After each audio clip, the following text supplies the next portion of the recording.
Hola, bienvenidos al segundo capítulo de podcast de Agli, Crianza y Desarrollo Infantil. Hoy día tenemos una invitada especial, Carolina Basulto, amiga. Llevamos trabajando un buen rato juntas, ella es terapeuta ocupacional y es mamá también, así que hoy día vamos a estar hablando desde la mirada de profesional y también compartiendo la mirada de mamá, ¿ya? Así que eso, le queríamos presentar el segundo capítulo con un tema que es bastante potente y que yo ahí le di la posibilidad a Carolina que lo pudiera elegir, que es el hijo que imaginamos versus el hijo que nos llega o que hoy día tenemos. Y para empezar este segundo capítulo quisiera preguntarle a Carolina ¿por qué eligió este tema? Creo que es un tema que merece ser conversado, que nos atraviesa a todos por igual, no solo a las familias con niños con discapacidad o neurodivergentes, sino que todos en algún punto nos imaginamos a este hijo, depositamos expectativas, entonces es un tema como global, ¿cierto? Y para poder como entender y enfocar nuestra crianza en el hijo que realmente tenemos y no en ese proyecto que construimos. Claro. Antes de conocerlo. Como que nos pasa a todos en el fondo, tú dices. O sea, tú pudieras como decir como que existe alguna mamá o que no existe alguna mamá que no imagina a su hijo antes del embarazo. Yo creo que no, yo creo que todos tenemos, lo imaginamos. Sí, todos, desde antes de estar embarazados. No es lo mismo. Dale. Ya, yo creo que sí, que todos nos imaginamos desde características como tendrá mis ojos, cómo va a ser su pelo, cómo va a ser su personalidad, cómo va a ser tranquilo, va a ser sociable, va a ser, no sé, ¿a quién se va a parecer? Claro, depositamos expectativas, es inevitable. Ahora, ¿cuándo se vuelve un problema? Cuando esta idea o esta expectativa se vuelve como un poco más rígida y nos limita a ver al niño que realmente tenemos al frente. Claro. Yo creo que la expectativa en la familia, incluso en cómo el rol que vamos a desempeñar nosotros como mamá es como inevitable y es parte del ser humano. Sabes que estas expectativas son como de todo ámbito en el fondo, como en cuanto a desarrollo, en cuanto a personalidad, en cuanto a cómo va a ser en el más amplio espectro. Como generamos expectativas de todo tipo. Desde, queremos, por ejemplo, nosotros vamos a contarle a la familia que vamos a ser padres o a los amigos y nos dicen, ay, que sea niñito, que sea niñita, o el típico, ya, pero no importa lo que sea, pero que venga sanito. Entonces hay expectativas en la salud, en el desarrollo, en todas las áreas. ¿Y qué crees tú, Caro, que es lo que influye más directamente o indirectamente en esta expectativa? Como la familia, la sociedad, las redes sociales, como lo decíamos en el primer capítulo. ¿Qué es lo que realmente nos lleva, o son todas, o es solo una, a tener como esa expectativa en este niño o niña que viene? Yo creo que de todo un poco, yo creo que todo influye en estas expectativas que nosotros construimos.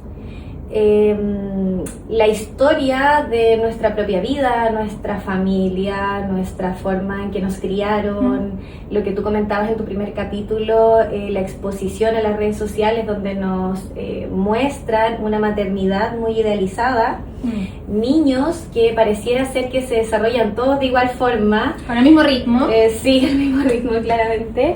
Y también incluso las películas, todo como que influye en esta imagen que nosotros creamos antes de que el niño venga. Entonces siento que estamos como escribiendo una historia y todavía no está el protagonista. Mira, sí, es verdad. Así como que lo veo yo. Y que en el fondo estas representaciones o estas expectativas son representaciones mentales que se han descrito en la literatura, que todo el mundo o que todos los papás y mamás las hacen y que es una manera en el fondo como para prepararnos emocionalmente para este niño o niña que llega en el fondo. Entonces, como tú decías, todos los papás de alguna u otra forma, de más o menor medida, se hacen una expectativa sobre su hijo. De distintas maneras, en distintos ámbitos, pero finalmente igual la tienen. ¿Ya? ¿Qué expectativas te hiciste tú con respecto a tu hijo o recuerdas haber tenido con respecto a él? Sí, por supuesto, yo tuve expectativas igual simples, Recuerdo que cuando estaba ya esperando al RAF y estaba embarazada en toda esta etapa, que igual te llena como de incertidumbre y todo, pero aún así tú construyes una historia. Yo esperaba las primeras conversaciones. Recuerdo que una prima me dijo que nunca se va a olvidar del primer te amo que le dijo su hijo. Y yo esperaba ese día. Entonces ahí una expectativa tan simple como esa, tampoco la pude, entre comillas, cumplir, porque no he podido conocer la voz de mi hijo. Entonces, eso, yo esperaba verlo en su primer día de clases, salir al parque con él, de la mano. Esas expectativas como muy simples en realidad. Sí. Y en general como que uno, o que también me pasó a mí, como que uno se hace ese tipo de expectativas como quizás no tan elaboradas, como que uno no, al inicio como que tú no sueñas con cosas tan grandes, sino como que sueñas con cosas que son simples, pero que son cargadas de una felicidad que es como... Exacto. Como que no la puedes como evaluar, es como el primer te amo, la primera vez que te dice mamá, la primera vez que lo viste caminar, la expectativa de que ojalá sea lo más feliz del mundo, que sea un niño como en el fondo pleno y tranquilo y que crezca en un ambiente como exacto, sano. De hecho en mi caso, por ejemplo, yo sí me imaginé al Rafi caminando, dando sus primeros pasitos. Entonces claro, ahí hubo un proceso como un antes y un después, y es como, hey, esta es la realidad, tu hijo probablemente se va a tardar más en caminar. Y después viene la otra realidad, que al paso de los años es como probablemente tu hijo no va a lograr caminar. Claro, y tú me contabas ahí que tenías como, que habías guardado algo para esa expectativa y que finalmente nunca la pudiste como concretar y te tuviste como que desprender de ese juguete que era como para acompañar esto que tú querías en el fondo ver y que en el fondo te diste cuenta de que posiblemente no. Sí, ¿lo cuento? ¿Sí quieres contar? Sí. En el baby shower del Rafi nos regalaron uno de estos juguetes, ¿cómo se llaman? ¿Son correcaminos o no? No me acuerdo. Son como para apoyar la marcha en el fondo. Eso, ¿sí? Ya. Y quedó ahí, nuevo, de paquete. Pero lo guardaste en el fondo. Lo guardé, pero verlo significaba algo. Como un hito o algo que todavía lo vivo. De repente cuando una amiga o una familiar, una conocida tiene un hijo, está en su primer año y es como, oh, ya caminó, es como un hito como que marca mucho a nosotras, la mamá, los papás. Entonces, claro, yo recuerdo muy bien ese juguete, te juro, hasta los colores, y me imaginaba eso, como no lo pudimos ocupar. Claro. Y cuando ya finalmente llega este niño, que puede o no puede ser muy distinto a la expectativa que teníamos, y se planta frente a nosotros, como ¿en qué momento nosotros nos damos cuenta de que ese niño es muy distinto al niño que imaginamos o que tiene su camino propio en el fondo? Como... Yo creo que desde el primer día. En algunos casos podemos darnos cuenta antes, en otros casos como después, pero nuestros niños vienen con un formato y esto no lo determina un diagnóstico, ¿ya? Esto, claro, desde mi experiencia como mamá, sí, hay un diagnóstico, hay una discapacidad, pero ahora lo veo como más global. Los niños vienen con un formato, vienen con un temperamento, vienen con una personalidad, y no depende como de los adultos. Entonces yo creo que ahí nuestro rol es acompañar como para que este proceso en que ellos descubren quiénes son también sea como lo más exacto, menos posible. ¿Y qué pasa emocionalmente en el fondo cuando ese hijo empieza a ser diferente a lo que nosotras soñamos? Como qué pasa emocionalmente en uno, porque tú también te enfrentas con tu mochila de expectativas que tienes que despojarte de esa mochila, porque en el fondo tenés que hacerle frente a esta personita que viene con otras cosas que son muy distintas a lo que tú tenías como pensado. Las emociones son infinitas, son muchísimas. Desde la pena, la rabia, la tristeza, el amor, la culpa, la frustración, la incertidumbre, son demasiadas. Pareciera ser que cuando uno asocia la tristeza como al hijo, es como que amas menos a tu hijo, pero no. En realidad yo creo que A mí, cuando me enfrenté a este hijo, que es completamente distinto al que yo tenía idealizado, y ni siquiera como lo hablamos hace un ratito, las expectativas no eran tan altas o no eran como inalcanzables, sino que era una conversación con mi hijo, me di cuenta que, claro, que es un duelo. Es un duelo el que uno transita, y un duelo implica este popurrí de emociones, y que hasta el día de hoy duele. No es algo que deja de doler, sino que tú como que no sé si te acostumbras, pero aprendes a lidiar con él. Y creo que uno puede amar profundamente a su hijo, y el duelo convive también ahí. O sea, tú dices que se puede amar profundamente a un hijo y convivir también con esa tristeza de haberte despojado de esa expectativa. Exacto, pero yo creo que sí, que lo que duele no es el hijo. Lo que duele es como despedirse de esa historia que tú construiste antes. Como en el fondo hacer el duelo por lo que no fue. Exacto. Que en el fondo hablábamos delante que claro, que está descrito el duelo por un diagnóstico, pero que en este duelo también se describe que efectivamente hay un duelo en el hijo que no fue por distintas características, por temperamento, porque es muy distinto a mí, no solamente porque viene con algunos desafíos como asociados, sino como porque es muy distinto a lo que yo soñé, y eso también significa un duelo en el fondo. Exacto, eso me lo dijo, me acuerdo, una psicóloga cuando yo empecé como en este camino. Me dijo: tú lo que estás viviendo es un duelo, porque en el fondo el hijo que tú esperabas no llegó. Entonces como que ahí tú vives como la muerte de este ser que tú esperabas, y llegó otro, y ahora tú te acostumbras a esa realidad y toma, ahí está, y haz lo que puedas con eso. Entonces, claro, ese hijo que tengo ahora lo amo profundamente y acepto todos los desafíos, y ese hijo que no está, que es un constructo, es el que te implica ese duelo, habitarlo, vivirlo. Como despedirlo. Sí. Qué heavy. Sí, y hablábamos de la expectativa en esa personita que viene, pero también es cierto que hay una expectativa sobre nosotros, como cómo vamos a ser nosotros como papá, cómo vamos a ser nosotros como mamá, cuánto vamos a escuchar del entorno, cómo voy a hacer en el fondo con este niño para hacerlo dormir, cómo voy a hacer para que coma, voy a ser más relajada, voy a ser más estructurada, ¿cómo vives o cómo crees tú que se vive hoy eso? Como en el fondo, ¿cómo se califica ser hoy un buen papá o una buena mamá?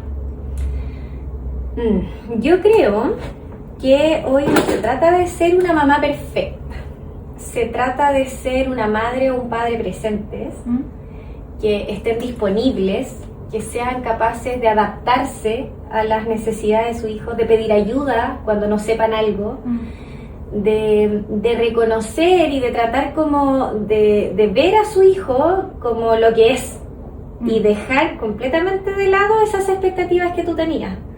El acompañar, el criar a un hijo no puede ser sinónimo de controlar su desarrollo.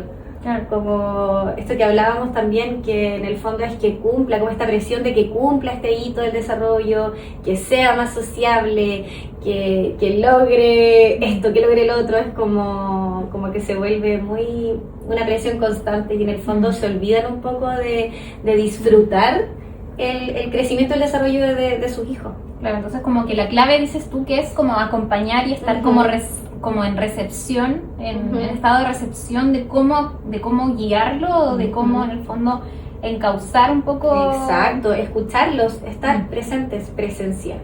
¿Y crees que hoy la maternidad o la paternidad se realiza más desde el disfrute o la manejamos más desde el miedo? ¿Cómo lo ves tú viendo a papás y a mamás hoy en día? Yo creo que, por lo que tú comentabas en tu primer capítulo igual, como hay una sobreinformación en redes sociales y todo, ya no se vive tanto desde el disfrute ni desde el fluir, como tú bien lo planteabas. Como que lo vivimos como una carrera. Sí, exacto, es una presión constante, como recién lo comentaba. Creo que sí, hay mucho miedo porque mi hijo encaje, mucho miedo porque sea el mi hijo primero. sí, y que sea aceptado y que tenga muchos amigos y que logre adaptarse casi que a todos los contextos, como esta idealización del niño. Y también esta estructura o rigidez que tú hablabas como del desarrollo, como todos los niños tienen que ir a cierto ritmo y cumplir este hito a tal edad, no entendiendo que el desarrollo es algo tan amplio y que se da dentro de un rango y que puede ser muy variable de niño a niño, porque evidentemente ningún niño es igual a otro. Exacto. Pero hoy día la información o la sobreinformación que vemos es como que todo parece ir bajo una norma que se tiene que cumplir y que el que está fuera de eso es derivado a ciertas partes para ponerlo en regla, en el fondo. Es como una locura y en el fondo, como lo veíamos en el primer capítulo, es como que te carga y te pone en una posición como súper exigente. Porque te estás comparando todo el rato lo estás comparando con un par y te estás comparando tú también, porque ¿qué hizo esa mamá para que ese niño logre eso tan rápido? Sí, en el fondo te enfocáis en la carencia de tu hijo o en sus limitaciones más que y en ese foco pierdes un poco también el conocerlo y el conocer sus potencialidades, ¿cachai? Claro. Es entenderlo de manera individual. Yo creo que es como ese el secreto, el desafío.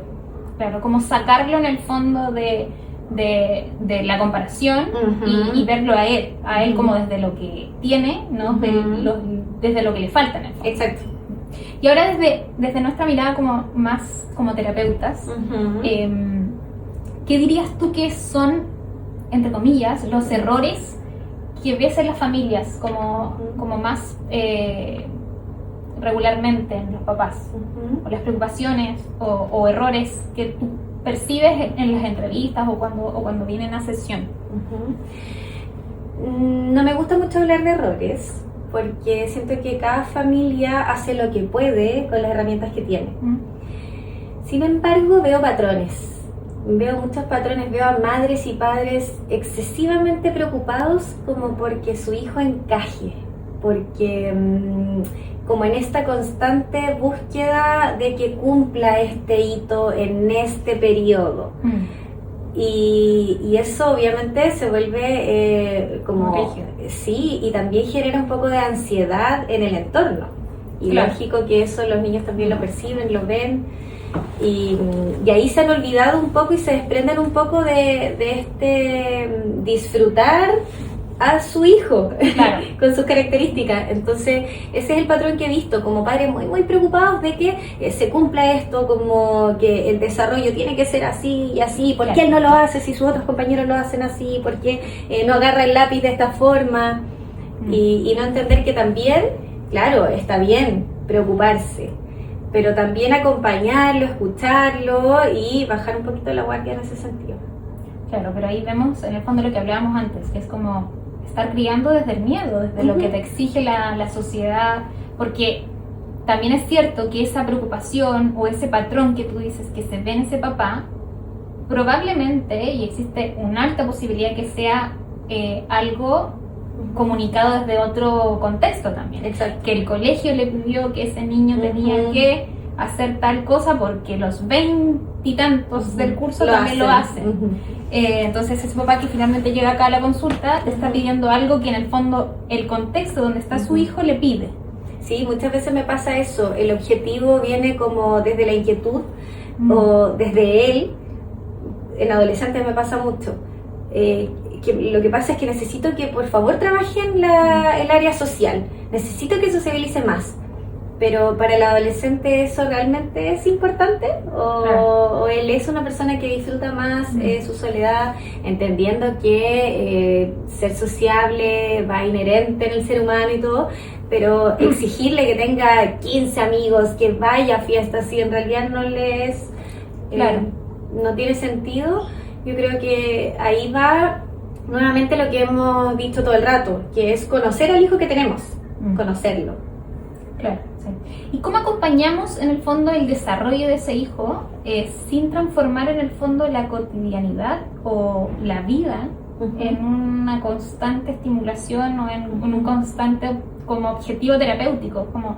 Claro. como Sí, pasa que muchas mamás, y está súper bien, preguntan en qué actividades hago, cómo la estimulo más.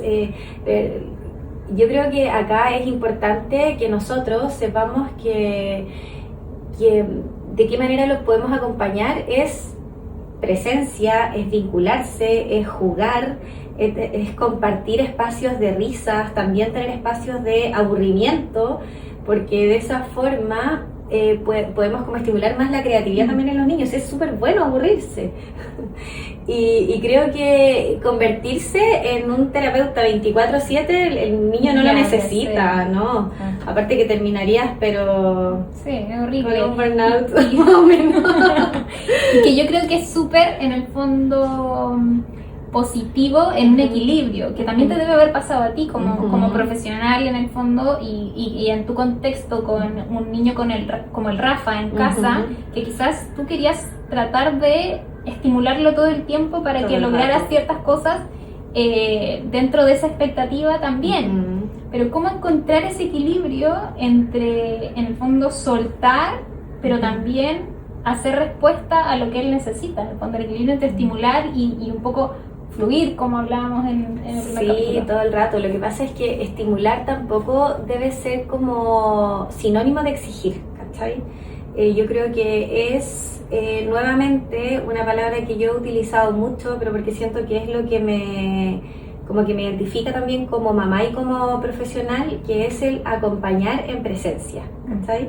Entonces yo siento que sí, pero esto te lo da la experiencia. Yo tengo a mi hijo ya con 12 años, los primeros años, todas las terapias, y yo quería replicar todas esas terapias en la casa y quería que todo esté adaptado para que él tenga toda la estimulación posible y en el fondo conseguir el objetivo, que él logre el hito del desarrollo.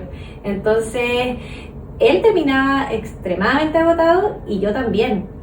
Entonces la vida no puede basarse en eso, en que tú estés tratando como de abarcar todas las áreas y sumergirte en eso, porque en el fondo si no no es sano también. No es sano y te frustras.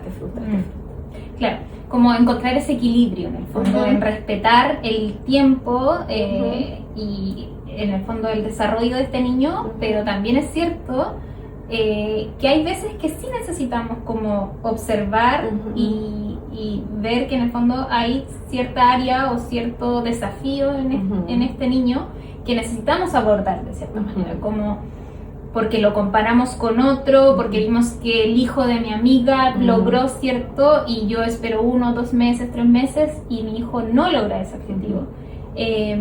¿Cómo yo llego a ver como este tipo de desafío y cómo lo abordo en el fondo para evitar comparar y evitar como sumarle otra expectativa a este niño? Wow, es un desafío. Porque las comparaciones son evitables o inevitables, como que... Yo creo que las comparaciones son naturales.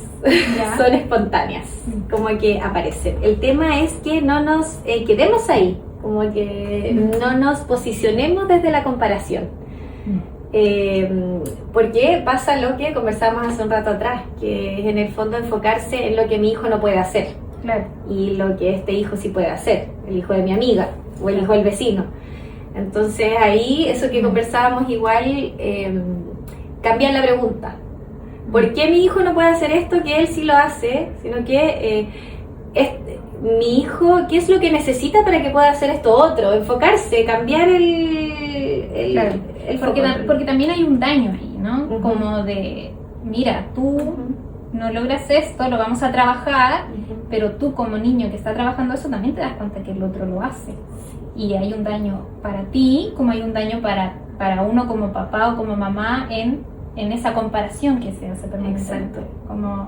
Como otra vez me lleno de expectativas con respecto a este niño y me doy cuenta de que no las va logrando y hay un daño también que te recuerda como ese duelo que ya hiciste en algún punto.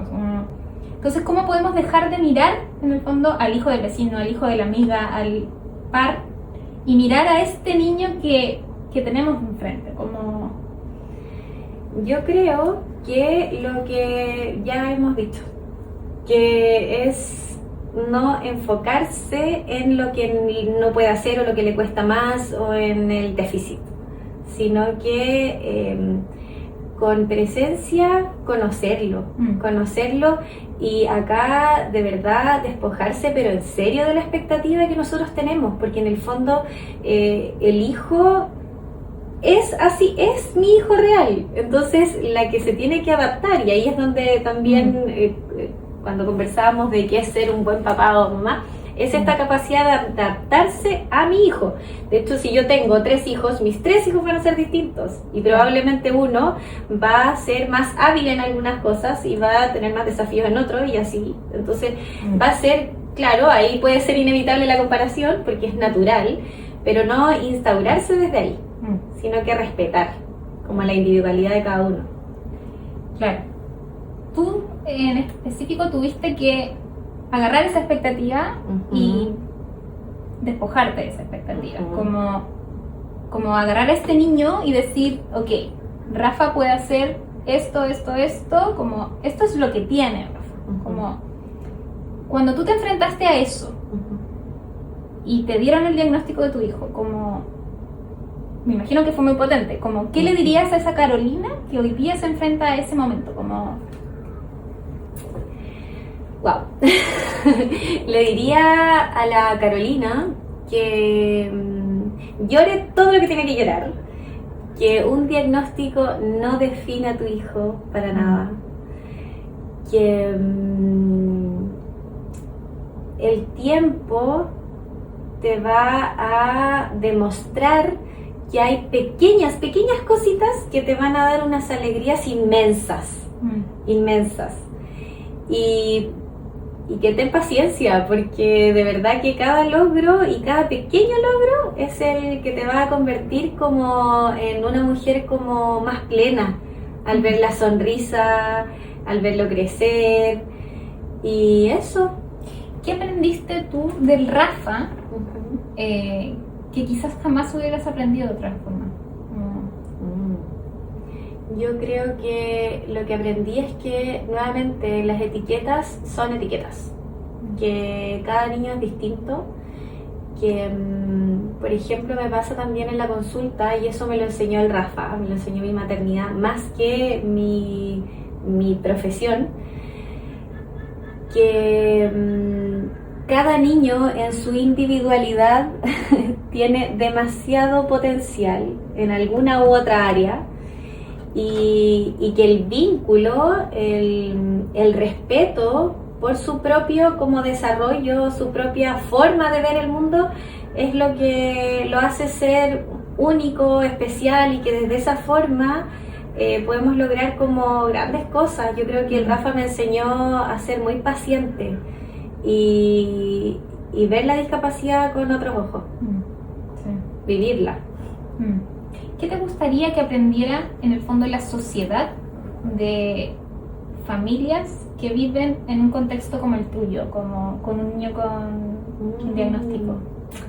Bueno, lo tan anhelado como la inclusión, que es una palabra que yo considero que está como bien manoseada, como que todos son inclusivos, pero en el fondo no se vive tan real la inclusión cuando tú estás desde ese lado.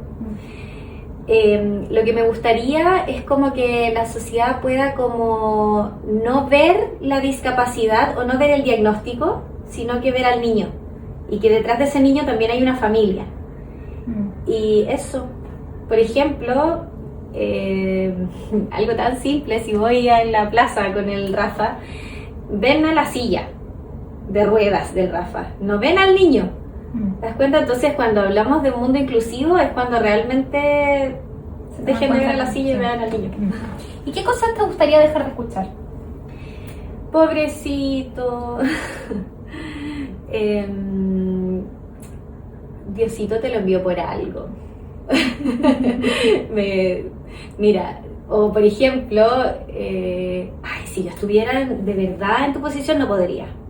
Yo sé que todas esas como frases nacen como desde el cariño, la empatía y todo, pero me encantaría no escucharlas más, por favor. No creo que sea una prueba divina de que yo tenga que aprender algo. eso, no me gustaría escuchar más de eso. ¿Qué cosas sí te sirven hoy en día para transitar tu maternidad? Me gustaría escuchar más, o qué cosas me sirven, es como un cómo están, qué cosas disfruta el Rafa, cómo te sientes tú, en qué te puedo ayudar, te acompaño a esto y como eso, pero no todo enfocado en como el proceso de rehabilitación, como, oye, pero ¿qué te han dicho? ¿Tiene avances? Oye, Como en esa carrera que hablábamos. Sí, claro. Como todo el rato. Sí, pero ¿cómo va con su terapia? Avanza un poco, pero te han dicho que va a caminar, pero te han dicho que va a hablar, pero te... Ay, ya basta.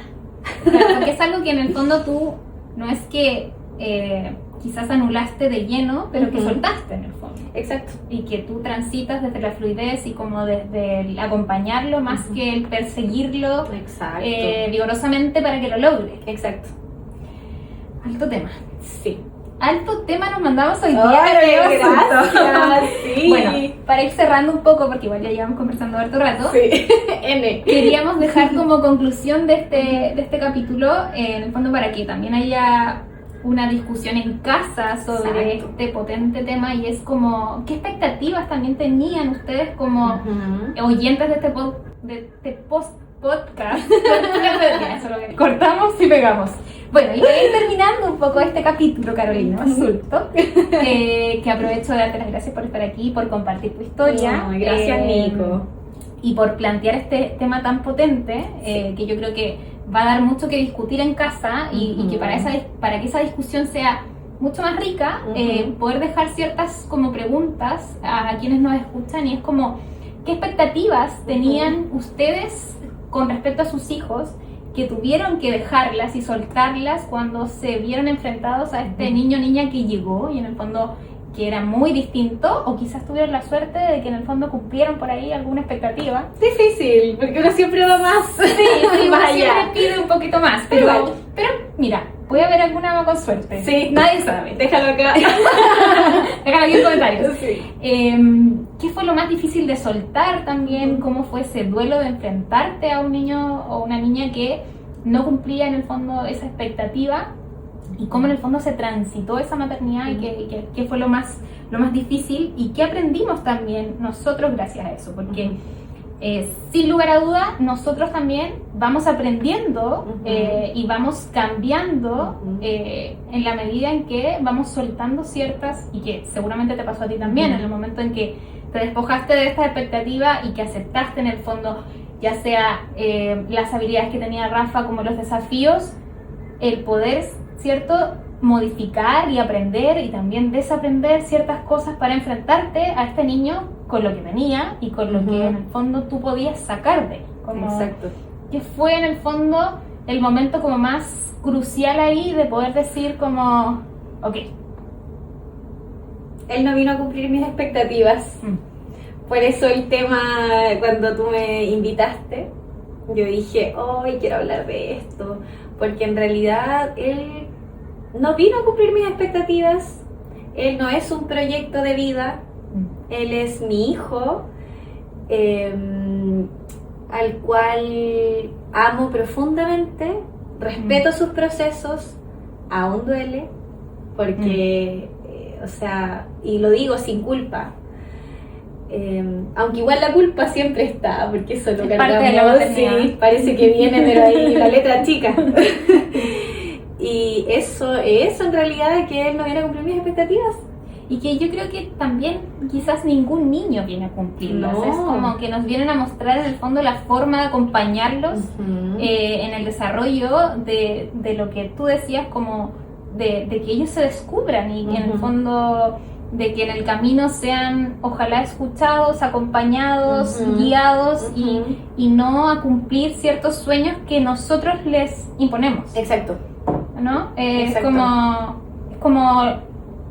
tú tienes el poder en el fondo hoy de recibir a este niño, como tu misión es acompañarlo, guiarlo, adaptarte, fluir, tal cual, eso es. No vamos a ser madres perfectas como lo que nos muestran las redes sociales constantemente.